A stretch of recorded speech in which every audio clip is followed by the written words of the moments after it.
खरं तर सुरेश धस यांच्याच अकाउंटवर त्यांनी या संपूर्ण प्रकरणी त्यांनी विधानसभेत काय म्हटलंय ते मांडलेलं आहे आणि त्यामध्ये त्यांनी असं म्हटलंय की 2020 ते 2026 या 6 वर्षांच्या काळात खरं तर मृतांना जिवंत दाखवून कसं म्हणजे त्यांच्याकडून 100 दिवस काम केल्याचं, मग त्यांना घोषणापत्र दिल्याचं, हा सगळा घोटाळा आहे आणि मग पुन्हा एकदा त्यांना मृत दाखवून त्यांच्या वारसांना अनुदान लाटल्याचा खरं तर सुरेश धसांचा आरोप आहे. आणि अशी जवळपास 100 ते 200 संशयास्पद प्रकरणं आहेत, ज्याविषयीच्या नोंदींमध्ये काही ठिकाणी तर अगदी मृत कामगार हे व्हाईट हाऊस आणि बुर्ज खलिफा इथे काम केल्याचं सुद्धा दाखवण्यात आलंय.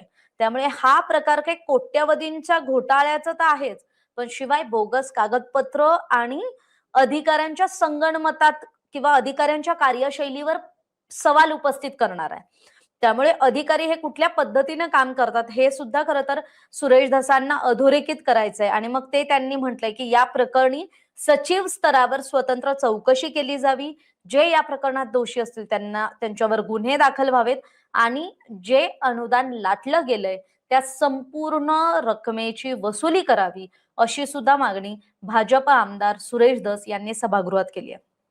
त्यामुळे हा संपूर्ण घोटाळा काय आहे की मृत व्यक्तींना जिवंत दाखवून, त्यांना कामगार दाखवून, त्यांना मजूर दाखवून आणि मग त्यांना 100 दिवस काम करून त्यांच्याबद्दलचं घोषणापत्र द्यायचं आणि मग ते पुन्हा मृत दाखवायचे, मग त्यांच्या वारसांना पैसे द्यायचे. हा सगळा असा तो घोटाळा आहे, ज्याच्याविषयी खरं तर भाजप आमदार सुरेश धस यांनी म्हटलंय.